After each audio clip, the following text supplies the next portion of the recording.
répondu à notre invitation. Les personnalités politiques qui sont dans cette salle,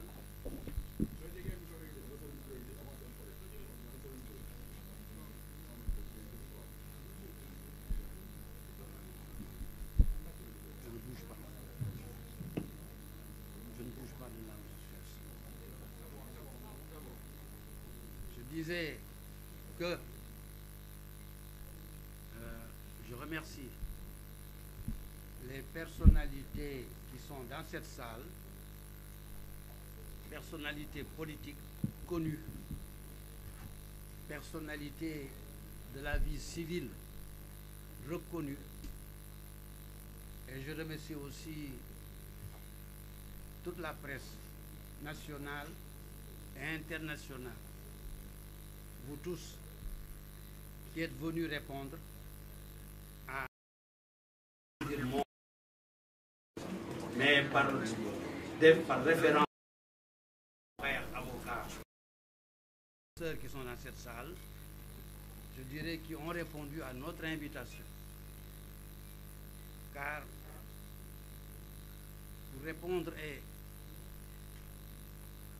respecter les principes qui gouvernent le droit dans le Sénégal, notamment le principe du contradictoire, c'est-à-dire que chaque chose est à même d'être discutée et discutable.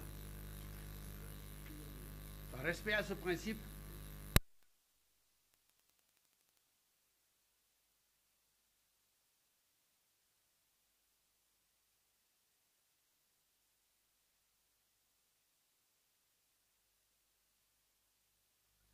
qui ont répondu à notre invitation.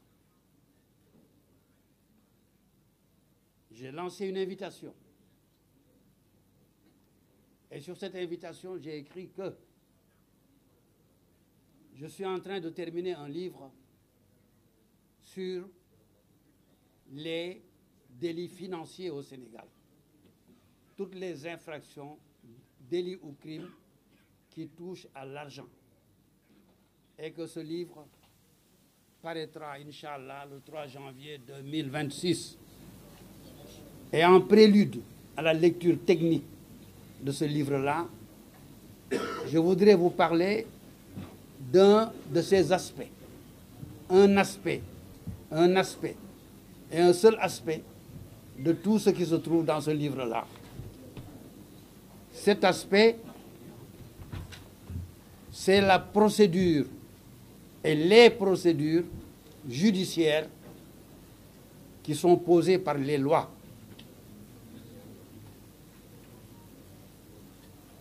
Le 2 août 2023, une loi a été votée par l'Assemblée nationale du Sénégal. Et je dis bien, notez la date, 2 août 2023. Cette loi a créé dans les tribunaux de Dakar, tribunal de grande instance et cour d'appel de Dakar, une composition et des compositions. Ça veut dire des magistrats qui jugent, qu'on appelle ensemble composition, dont le rôle est de s'occuper des affaires financières. Ces compositions sont appelées globalement le pôle judiciaire financier, qui comprend un procureur financier, des juges financiers et une cour d'appel financière. La procédure judiciaire, créée en 2023, a commencé à être appliquée en 2024. Et de 2024 à maintenant, vous avez tous vu, vous avez tous suivi le nombre impressionnant de procès financiers qui sont délégués et confiés au pôle judiciaire financier. Vous en avez vu les errements et les succès. Vous vous rendez compte tous les jours. Savez-vous de quoi il s'agit? Savons-nous réellement, nous tous, de quoi il s'agit? Et c'est cela que nous avons étudié. J'essaie de vous expliquer cela dans les termes les plus simples, les plus directs à comprendre. Lorsqu'il y a une infraction pénale, une faute qui doit être réprimée par un juge pénal, le mode de répression est soumis à une procédure qu'on appelle la procédure pénale. Principalement, c'est d'abord le code de procédure pénale.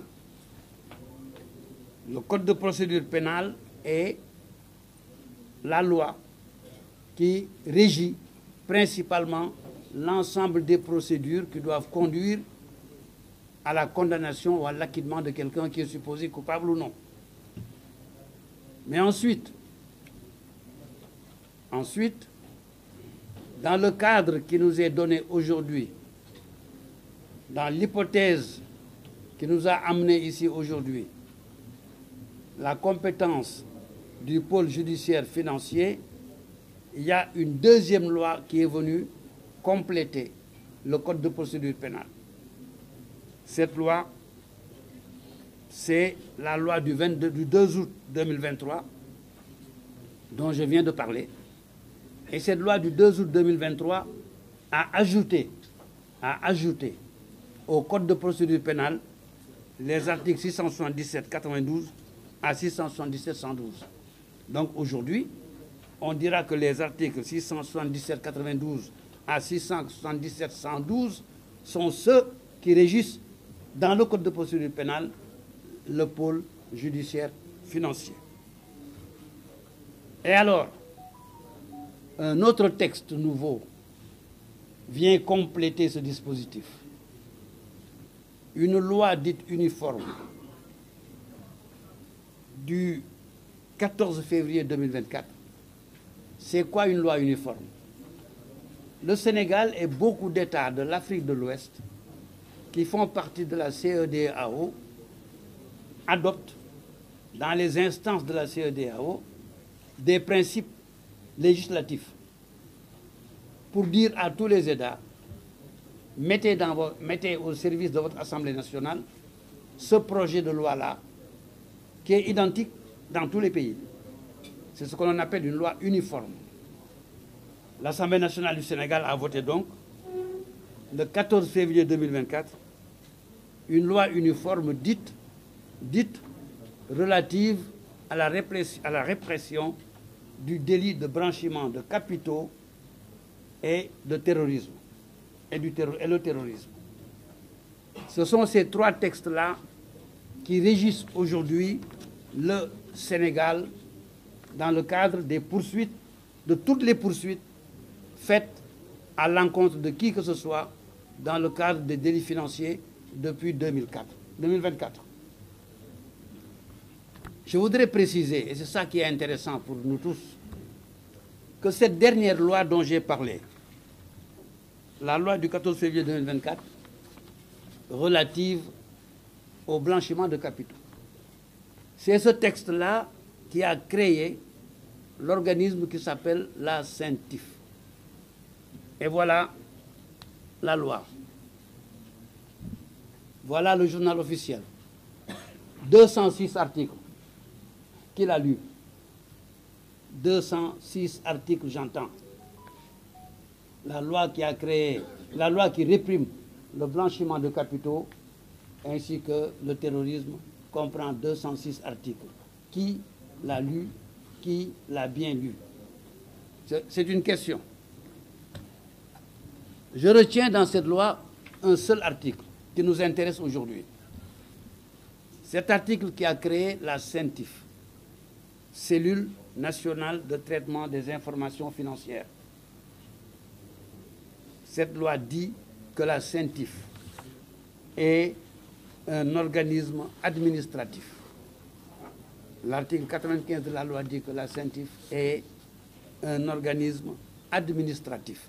Retenez bien cette qualification, cette définition de la CENTIF, vous verrez pourquoi.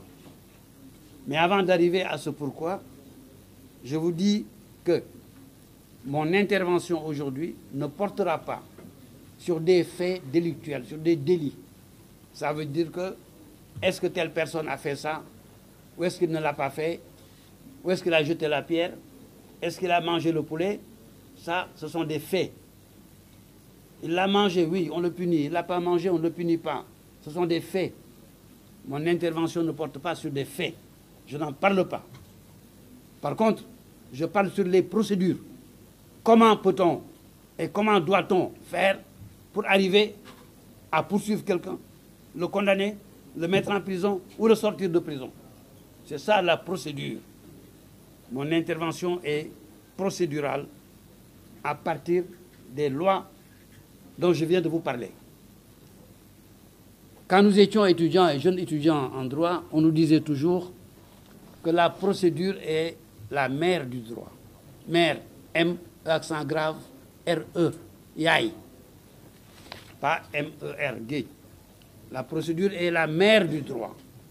C'est par la procédure qu'on protège des citoyens contre l'arbitraire des pouvoirs et de tous les pouvoirs.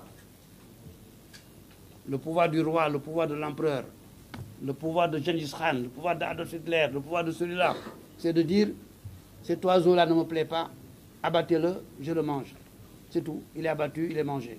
Cet homme-là ne me plaît pas, emprisonnez-le tant que ça me plaît.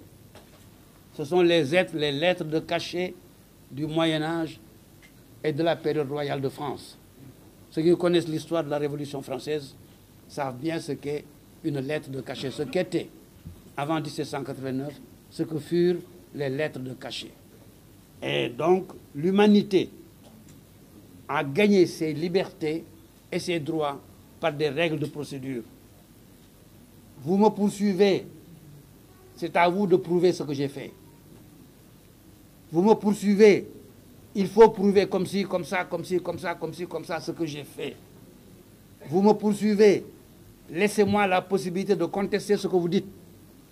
Et je le contesterai comme ci, comme ça, comme ci, comme ça. C'est ça les procédures qui défendent les libertés des individuels dans toutes les sociétés civilisées, et au moins depuis 1789.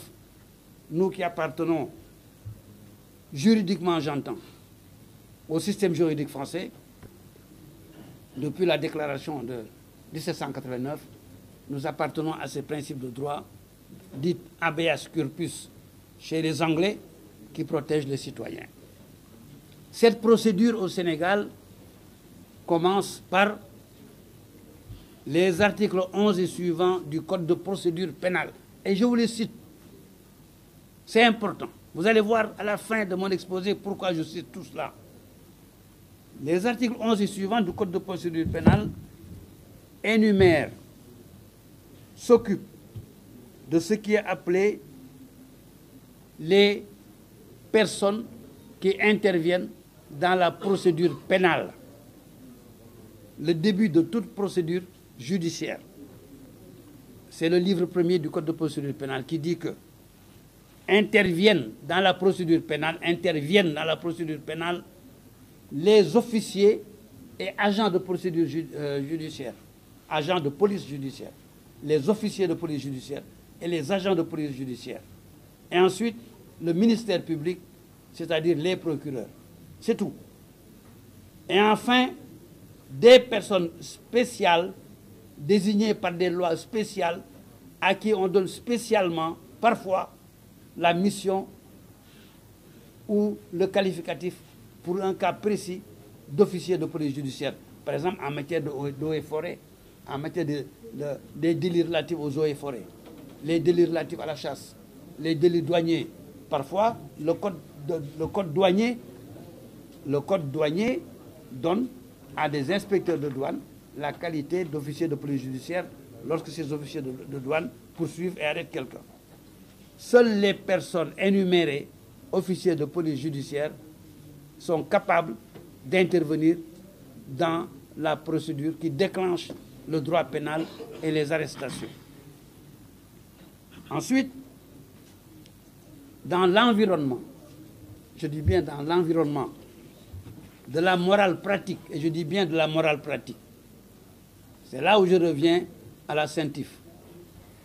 Et je l'appelle moi-même environnement de la morale pratique, la morale politique, parce qu'elle est pratique et elle est politique. intervient dans notre hypothèse, dans ce qui nous intéresse aujourd'hui, la CENTIF. La CENTIF est un organisme créé par ces États réunis pour dire lutter contre le blanchiment universel de capitaux. Ça existe, l'équivalent existe en France, l'équivalent vient des États-Unis et ça existe aujourd'hui sur les territoires des pays de la CEDEAO. Mais on dit à la CENTIF, vous êtes un organisme administratif, vous êtes chargé de faire des enquêtes, recevoir des dénonciations de tout le monde, faire des enquêtes vous-même, en tirer les conséquences, les enseignements que vous voulez, vous, CENTIF, et vous transmettez au procureur de la République, si vous voulez. Vous êtes un organisme administratif. L'article 95 précise que la CENTIF est une autorité administrative placée sous la tutelle du ministère des Finances. Le texte est là. Tout le monde peut le lire. Article 95. CENTIF, organisme administratif placé sous l'autorité du ministre chargé des Finances. Tout organisme judiciaire est placé sous l'autorité du ministre de la Justice et pas du ministre des Finances. La CENTIF n'est pas un organisme judiciaire. Donc, personnellement, à titre personnel, auteur d'un ouvrage, ma doctrine personnelle, ma compréhension personnelle est que, et vous allez voir les conséquences de ce que je dis, la CENTIF n'est pas obligée, dans son enquête, d'appeler qui que ce soit pour faire un débat contradictoire et poser des questions et être répondu. C'est un organisme administratif qui peut en faire à sa tête. Se faisant à sa tête, la CENTIF envoie auprès du procureur de la République un rapport administratif et pas judiciaire. Parce que, chers amis, un rapport judiciaire ne peut être fait contre quelqu'un, qui que ce soit, sans le respect des procédures contradictoires de protection des droits de la défense prévues par le Code de procédure pénale lui-même. Alors, dans la mesure où ces renseignements donnés à la CENTIF peuvent venir de partout et de qui que ce soit, et que la CENTIF peut envoyer ça au procureur de la République, quel est le problème maintenant qui va se poser? Problème sérieux.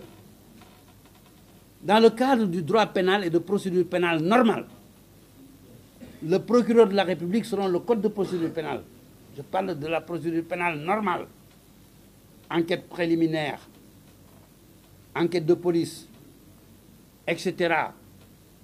Le procureur reçoit, le procureur peut faire ce qu'il veut de ce qu'il reçoit. Je parle de procédure pénale normale. Cela est dit de façon claire par le Code de procédure pénale lui-même. Mais lorsque le procureur de la République reçoit un rapport de CENTIF, il n'est plus dans le cadre de la procédure pénale telle que je viens de le dire. Il est dans le cadre de la loi qui réprime le blanchiment des capitaux. Et ce rapport ne peut servir de base à des poursuites pénales directes. Et pourquoi? Parce que c'est la loi elle-même qui a institué ce procureur. La loi qui a créé ce procureur, article 677-98, provenant de la loi du 2 août 2023, qui dit que le procureur de la République doit faire une enquête préliminaire avant toute atteinte aux libertés de la personne concernée. Et pourquoi cela? Parce que si la CENTIF reçoit des renseignements de n'importe qui, ce qui est l'hypothèse aujourd'hui, ce qui représente les hypothèses d'aujourd'hui, la CENTIF recevra des renseignements de n'importe qui, fondés, pas fondés, contredits, non contredits. La personne concernée elle-même n'est même pas au courant. Cela arrive. Le procureur de la République qui le reçoit, qui dit « Ah, détournement de deniers publics. Ah,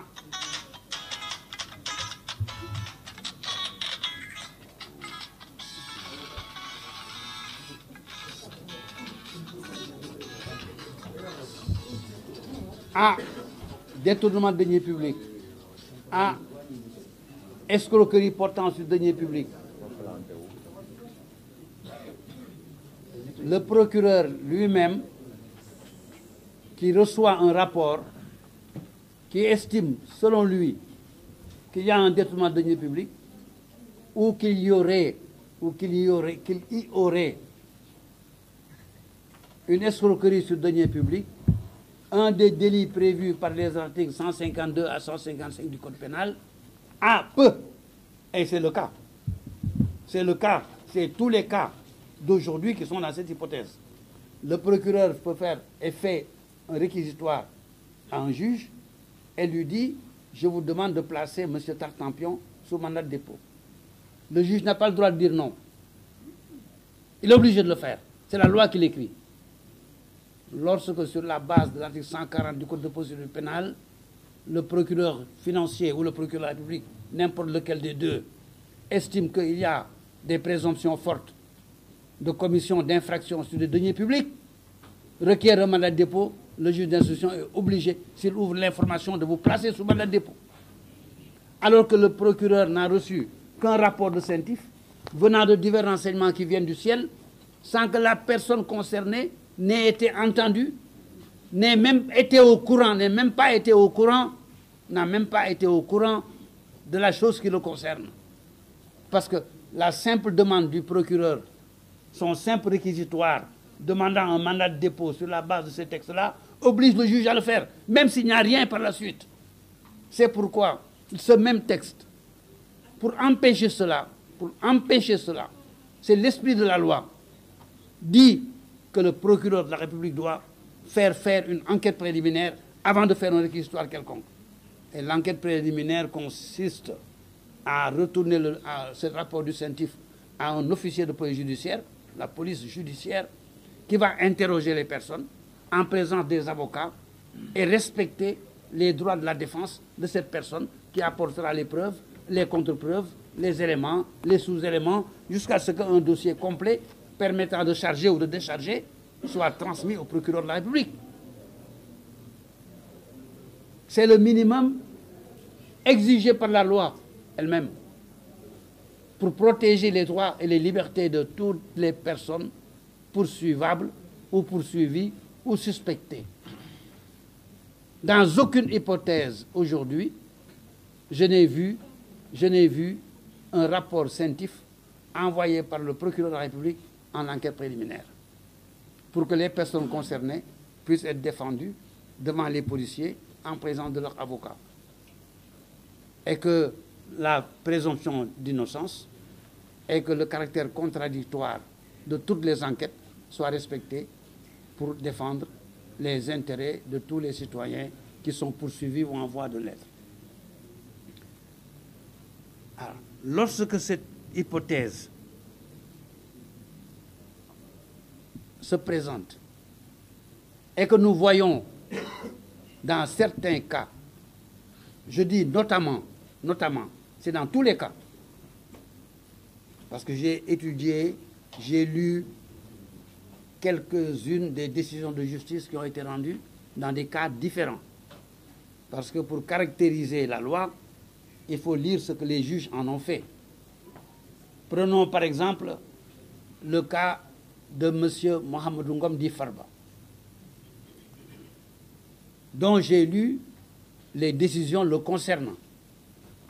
Une décision de justice est par définition un acte public appartenant au public. Une décision de justice n'a pas le caractère secret. C'est un acte officiel et public que n'importe qui peut avoir et doit avoir et lire. Et c'est pourquoi je parle à mes amis professeurs qui sont là, les 2 ou 3 que j'ai vus, et je regrette que vous n'ayez pas suffisamment de fortune pour payer les décisions de justice, mais si vous le pouvez, essayez de payer de temps en temps les timbres et les menus frais pour avoir les décisions de justice, pour pouvoir caractériser vos enseignements de la loi par ce que les juges en font. Parce que l'enseignement du droit, c'est l'enseignement de la loi, de la jurisprudence et de la coutume. Mais ce n'est pas seulement l'enseignement de la loi qui fait le droit. L'enseignement de la loi, c'est le du droit, c'est le tout à la fois. Et de ce que j'ai lu dans le cadre de cette fameuse décision, des décisions concernant Farba Ngom, Mahamadou Ngom dit Farba, j'ai vu que le procureur de la République financier, dans le réquisitoire introductif qu'il a écrit pour demander principalement l'emprisonnement de Farba Ngom, ensuite la saisie de ses biens, enfin je lis que le réquisitoire dit, je demande au juge, enfin, après avoir dit mettez-le en prison, saisissez tous ses biens, le procureur dit au juge, je vous demande maintenant de faire une réquisition auprès de la Direction générale de la comptabilité publique et du Trésor pour obtenir des explications ou des documents justifiant des opérations financières. Alors, je reçois un rapport de la CENTIF qui vient de diverses personnes. Je dis, hey, mettez cet homme-là en prison, saisissez tous ses biens, maintenant allez chercher ce qu'il a fait. Voilà le réquisitoire introductif. Voilà ce qui est écrit. Allez chercher ce qu'il a fait auprès de qui? Auprès du Trésor public et de la comptabilité publique.